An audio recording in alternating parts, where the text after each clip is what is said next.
Max Weber's contribution to the philosophy of social science. Max Weber's seminal essay, The Objectivity of Knowledge in Social Science and Social Policy, 1904, stands as a cornerstone in the philosophy of social science, offering a nuanced examination of the complex relationship between objectivity, values, and methodology. Weber's central concern is to clarify the conditions under which social science can claim objectivity despite the inevitable presence of human values. This work confronts the tensions between empirical investigation and normative judgments, setting the stage for social science to be recognized as a rigorous and autonomous discipline. Through this essay, Weber aims to establish a methodologically sound framework that balances empirical analysis with interpretive understanding, thus contributing to the broader project of scientific inquiry in the human sciences. Philosophical foundations, influences shaping Weber's perspective. Weber's approach is deeply embedded within several intellectual traditions that inform his reflections on objectivity and social inquiry. Most notably, the influence of Neo-Kantianism, particularly Heinrich Ricketts' emphasis on the interpretive nature of cultural and historical understanding, informs Weber's insistence on the subjective dimension of social phenomena. While Weber critiques the dominance of positivism, which privileges methods drawn from the natural sciences, he adopts its commitment to systematic empirical research, albeit adapted to the unique challenges posed by human behavior. Further, German idealism, especially Hegel's dialectical approach, shapes Weber's conception of the dynamic interplay between individual agency and structural forces. Although critical of Marx's deterministic materialism, Weber integrates historical materialist insights regarding the role of material and cultural conditions in shaping social life. Finally, pragmatism's concern with the practical implications of knowledge resonates in Weber's pragmatic stance toward social science's role in informing policy without dictating values. Value-free science, Wertfreiheit, separating facts from norms. Central to Weber's argument is the principle of value-free science, or Wertfreiheit, which advocates for a clear separation between empirical analysis and normative evaluation. Weber acknowledges that researchers inevitably select their topics based on personal or cultural values, yet he insists that once chosen, the scientific inquiry itself must be governed by strict adherence to evidence and logical consistency, free from ideological bias. This distinction is crucial. Social science aims not to prescribe what ought to be but to objectively describe and explain what is. For example, a sociologist motivated by concerns about social justice may study income inequality, but the interpretation of data must remain impartial, without advocating specific policies. This insistence on neutrality underpins contemporary research ethics, ensuring that social science maintains intellectual rigor while recognizing the influence of value-laden motivations in topic selection. Ideal types, analytical constructs for understanding social reality. To grapple with the complexity of social phenomena, Weber introduces the concept of ideal types, which serve as heuristic, analytical tools rather than empirical generalizations. These ideal types are exaggerated or purified models that highlight essential features of social realities, allowing for clearer comparison and understanding. For instance, the ideal type of capitalism includes characteristics such as free markets, private property, and profit-driven motives, features that rarely appear in their pure form in the real world but provide a useful benchmark for analysis. By constructing these conceptual models, Weber equips social scientists with frameworks to dissect multifaceted phenomena such as bureaucracy, democracy, and globalization, thereby enabling a more structured and meaningful analysis of social processes. Subjectivity and cultural significance, the interpretive nature of social science. Weber recognizes that social science inherently differs from the natural sciences because it deals with human actions that carry subjective meanings shaped by culture and history. Consequently, understanding social phenomena demands interpretive insight into the motivations, intentions, and values of actors within their specific contexts. This interpretive task means that social scientists must immerse themselves in the cultural significance of actions, avoiding the imposition of anachronistic or external viewpoints.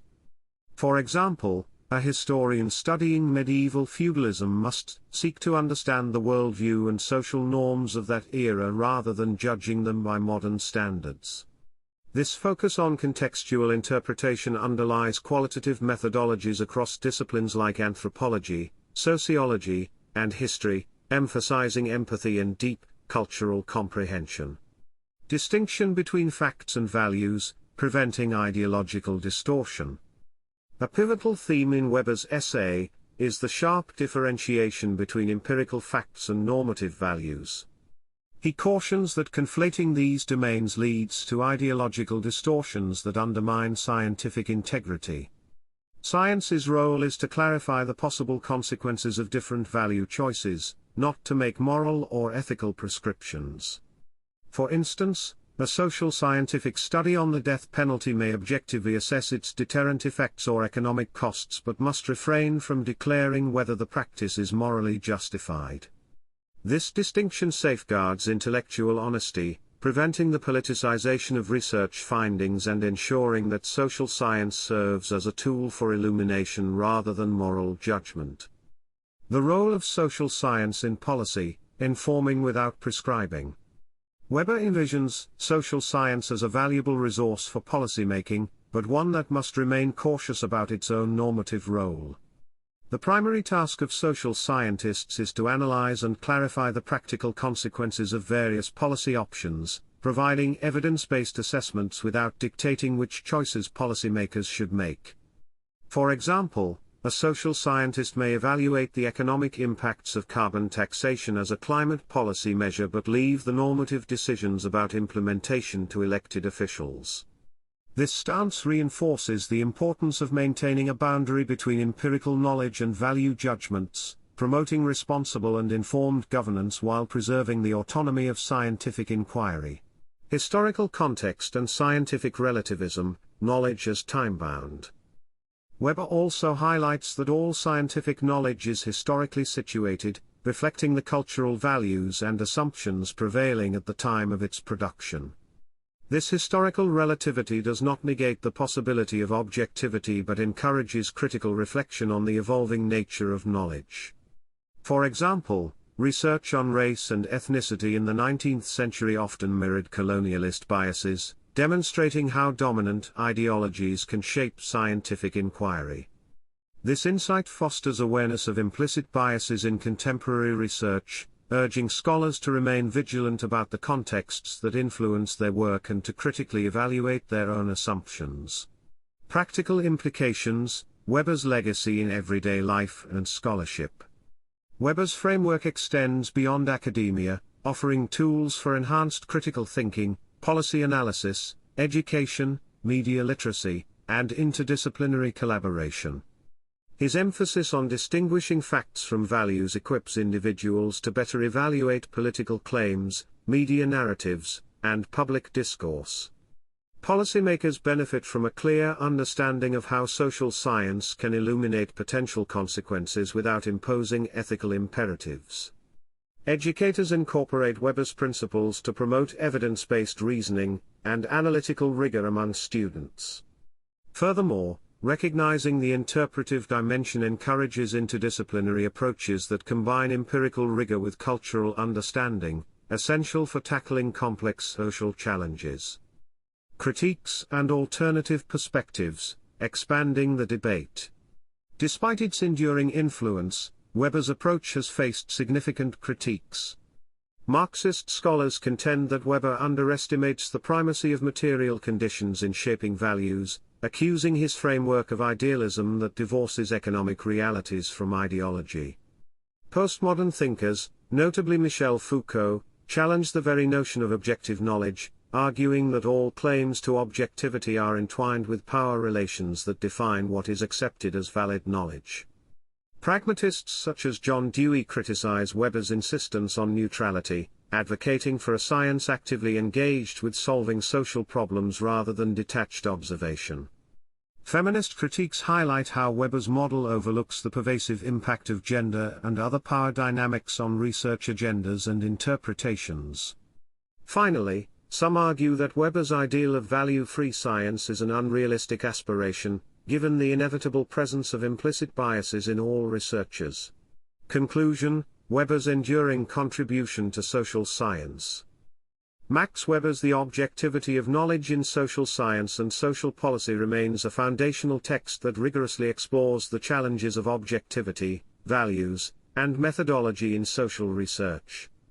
Through his distinction between facts and values, introduction of ideal types, and emphasis on interpretive understanding, Weber articulates a vision of social science as a disciplined yet reflective endeavor. Although subject to ongoing debates and critiques, his insights continue to guide scholars and policymakers in navigating the intricate terrain of social inquiry, balancing empirical rigor with a critical awareness of values and context. This legacy affirms Weber's place as a pivotal figure in shaping modern social science and its relationship to broader societal concerns. Don't forget to like and subscribe if you found this overview helpful and want to stay updated on future content exploring sociology, philosophy, and social theory.